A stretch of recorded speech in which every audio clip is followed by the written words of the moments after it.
আজকে আমার ইতালিয়ান মেয়ের জন্মদিন। সে কিন্তু 2-3টা দিন পরেই চলে যাবে। তার জন্য আজকে পুরো রাজপ্রাসাদটাই আলোকিত হয়ে আছে। আমি আমার মায়ের বাড়িকে রাজপ্রাসাদই বলবো, সেটা কিন্তু কোনো কিছুতেই কম নয়। তবে আজকে ভাইয়াকে ভীষণ মিস করছিলাম। ভাইয়ার সাথে আমরা সবাই ভিডিও কলে কথা বলছি। এছাড়াও থাকবে স্পেশাল বড় বড় কেক। ঈদের আমেজ কাটতে না কাটতে চলে এসেছি ঢাকায়। ইস, মায়ের বাড়িটা যদি আমার রাজশাহীতেই হতো তাহলে কত ভালো হতো। যখন খুশি আসতে পারতাম, দেখা করতে পারতাম। আসসালামু আলাইকুম, কেমন আছেন সবাই? ঈদের 2 দিন হতে না হতেই ঢাকার উদ্দেশ্যে রওনা হলাম। 6 জন মিলে আমরা স্কয়ার একটা গাড়ি নিয়ে রওনা হয়েছিলাম। 6-7 ঘন্টার মধ্যে ঢাকায় চলে আসি এবং এসেই দেখি গোটা বাড়ি এত সুন্দর করে লাইটিং করা। আমি মুগ্ধ হয়ে তাকিয়ে তাকিয়ে দেখছিলাম। এবার কিন্তু আলামিনও এসেছে আমার মায়ের বাড়িতে। যেহেতু আমাদের মেয়ে আনাবিয়ার বার্থডে, সো সবাই মিলে একসাথে থেকে একটু আনন্দ মজা করব, এই কারণে একসাথে হওয়া। আস্তে আস্তে আমাদের প্রায় রাত 2টা বেজে গিয়েছিল। এসে আমরা ওয়েলকাম ড্রিঙ্কস নিই এবং পরের দিন সকালবেলা সবাই ঘুরে বেড়াচ্ছিলাম। মানে আমি বাড়ির মধ্যে ঘোরাঘুরি করছিলাম, ছাদে গিয়ে সব ফলমূলের গাছ দেখাশোনা করছিলাম।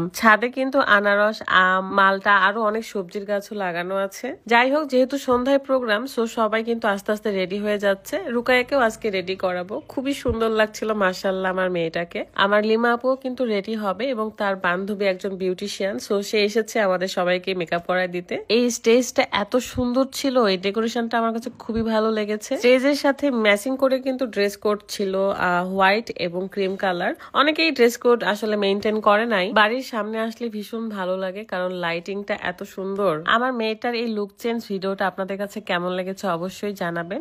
আর আমাদের আনাবিয়ার বার্থডে ড্রেস ছিল, বাট সে কিন্তু অস্থির হয়ে যাচ্ছে, এই কারণে পরে নাই। আনাবিয়ার পাপার সাথে আমরা সবাই কথা বলছিলাম এবং ভাইয়াকে আমরা সবাই অনেক বেশি মিস করেছি। ইনশাআল্লাহ সামনের বার কিন্তু ভাইয়াকে দেশে দেখতে চাই। তবে খারাপ লাগছে যে আর 2-3টা দিন পরে আপু চলে যাবে বাবুকে নিয়ে ইতালিতে। এতদিন আমরা অনেক ভালো ছিলাম, আনন্দে ছিলাম, তবে এখন মন খারাপ হয়ে যাবে। মোটামুটি সবাই রেডি এবং আমি এবং রুকায়া চলে যাচ্ছিলাম দোতলায়। দোতলাতে আসলে স্টেজটা সাজানো, খুব সুন্দর সুন্দর 2টা কেকও অ্যারেঞ্জ করা হয়েছে। Happy birthday Ojifa Sheikh Anabia. আপনারা সকলেই বাবুর জন্য দোয়া করবেন যেন সে সবসময় সুস্থ থাকে, ভালো থাকে। আমরা সবাই ফ্যামিলি পিকচার উঠাচ্ছিলাম এখানে। বাই দা ওয়ে, এত গরম পড়েছে, মানে এসিও মানতেছে না, এরকম একটা বিষয়। পুরো দেশ জুড়ে বোধহয় এত গরম পড়ছে, যেমন রোদ তেমন গরম। সবার পিকচার ওঠানোর সময় আমি লাইটম্যান হয়ে গিয়েছি কারণ লাইটটা নিচে থাকলে ভালো করে ফেসে পড়তেছিল না। আমার রুকায়া তো ভাবছিল কখন কেক কাটা হবে, সে শুধু কেক কাটার অপেক্ষায় বসেছিল।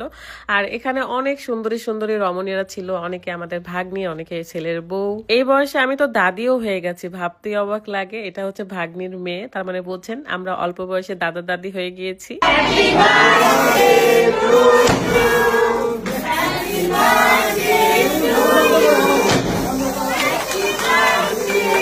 মাত্র 1 মাসের ছুটি নিয়ে আপু এসেছিল এবং আবার চলে যেতে হবে। অনেক বেশি মিস করব, জানি না কবে আবারও দেখা হবে। আমাদের শুধু এখানে কেক কাটা পর্যন্তই কিন্তু শেষ নয়, আমাদের খাওয়া দাওয়ার বিশাল একটা আয়োজনও রয়েছে। সবাইকে ভীষণ সুন্দর লাগছিল। আমরা একটু ভয় পাচ্ছিলাম যে কখন জানি আনাবিয়া কান্নাকাটি শুরু করে দেয়, এই কারণে খুব তাড়াহুড়ো করে এই প্রোগ্রামটা শেষ করতে চাচ্ছিলাম। প্লিজ আপনারা মাশাআল্লাহ বলতে কেউ ভুলবেন না। তাকে আমরা কেউ বার্থডে ড্রেসটা পরাইতেই পারি নাই, অস্থির হয়ে যাচ্ছিল। আমরা কখনো বাচ্চাদের অসুবিধা করে কিছুই করতে চাই না।